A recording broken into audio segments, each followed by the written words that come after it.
Hello everyone, this episode is going to be the motor and ESC. So I picked this up last week and I'll show you what it is.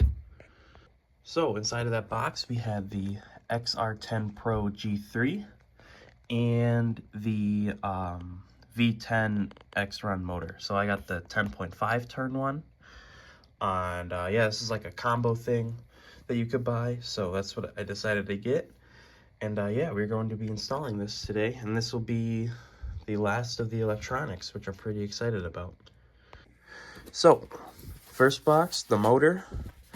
Open this up real quick, and look at that beauty. Oh, looks awesome. This out.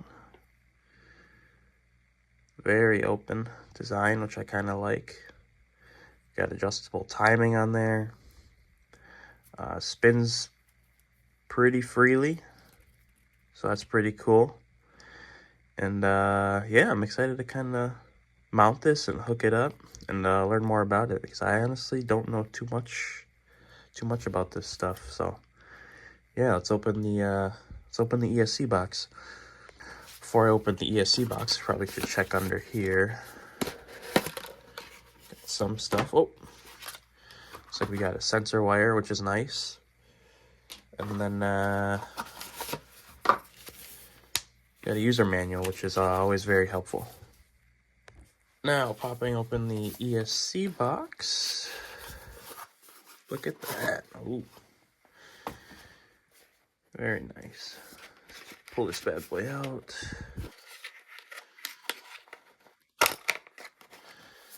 Awesome. Looks like some of the wires are under the plastic. We'll pull that out. User manual in there. Looks like everything's kind of already hooked up, which is nice. Just got to hook it up to the motor and battery terminals and whatnot. So I'm going to go over the user manuals for these, and then I'm going to get to taking this apart and then putting these on.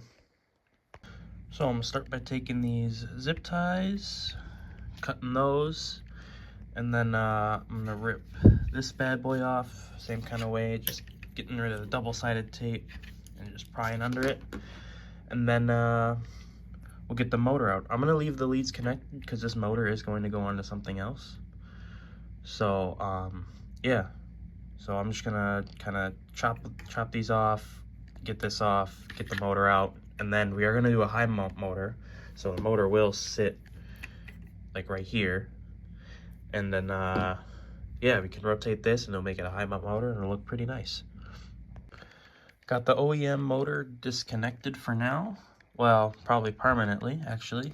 All I really did was first I took off the wheel so I could get access to the spur gear right here and the bolts on the spur gear. I took those off, took the spur gear off, and then took this bolt off right here, those two right there, and then I just need to take off that bolt and that bolt. So now that it's all disconnected, you can literally just rotate this, right? And then hook them up to the new spots. So I kind of need two hands to do this. So, but yeah, they lines up roughly right there. So I'll put the bolts back in, and then we'll get that motor mounted up. Just so you guys are aware though, these are for the motor, and then these longer ones, and they're also mushroom head, are for the mounts on the side, just so you don't mix them up. They also do have washers on them, so don't lose those. So I got the bolts in for the mount. It's one down there, one right here, and then this one on the end right here. Eventually I do want to get a black one of these. The whole theme for like the color of the car, it's black. That's just how I like it. Yeah, so I'm gonna get the ESC ripped off now.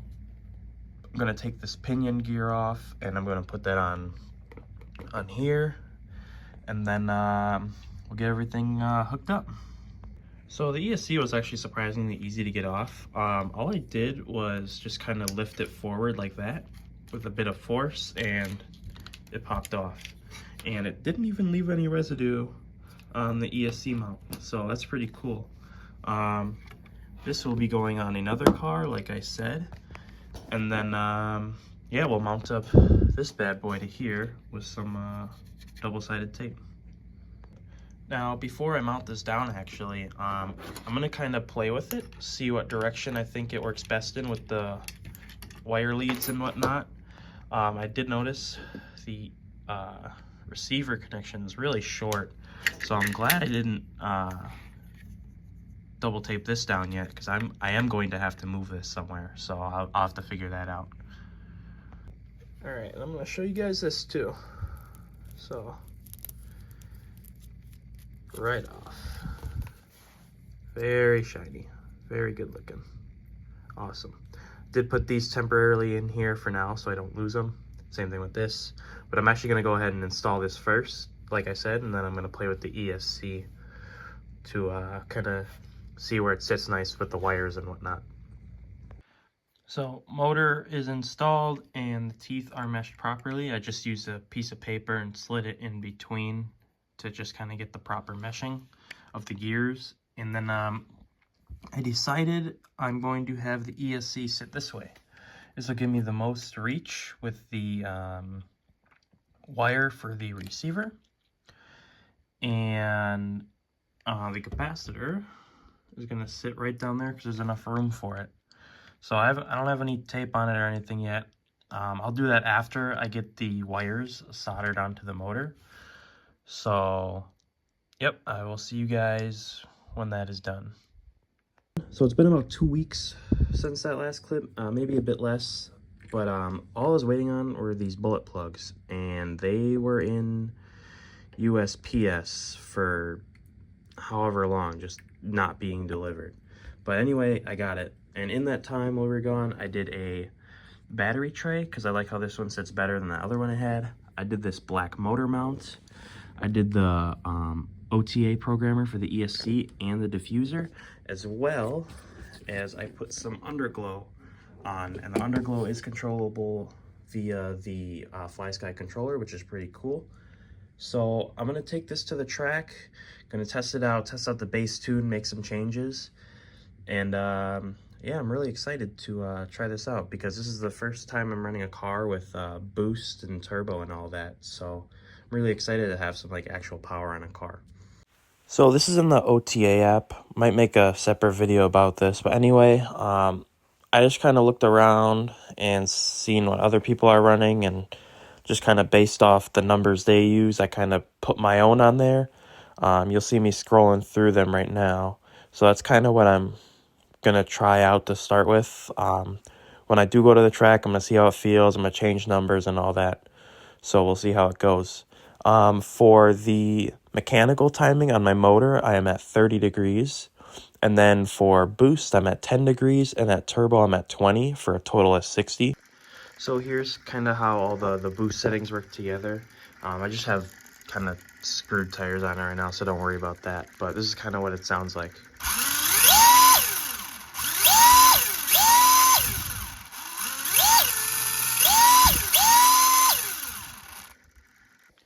I don't know how well you could hear it in the video, but this thing is really loud, which I kind of like. You know, it's kind of cool. And I did a little testing as well, just on some basic concrete.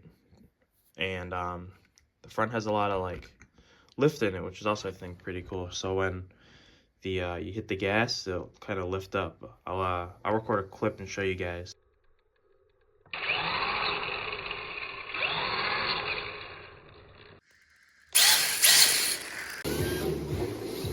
So I did go to the track, and this is the only clip I recorded. Sorry about that. But overall, it was a really successful day, and the bass tune was actually working pretty well. I only changed like one thing on it, but I'm still going to keep working on it. Anyway, this is a screenshot I got of the data, live data recording, and I thought it was pretty cool that the wheel speed was at like 41 miles an hour. So yeah, I figured I'd share that. I also recorded the weights for the chassis, obviously with no body on it, and I'm pretty kind of happy with the results. I wish I had a little bit more rear bias to the weight, but the left and right bias is almost perfect, which is awesome. So overall, I'm extremely happy with how the motor runs and everything, and I'm really looking forward to continue doing stuff. I'm not sure what I'm gonna do next. I'm waiting on a couple parts in the mail, so probably whatever comes in first is what I'm gonna do. But thank you guys for watching, and if you have any questions about anything, let me know in the comments, and like and subscribe if you did enjoy.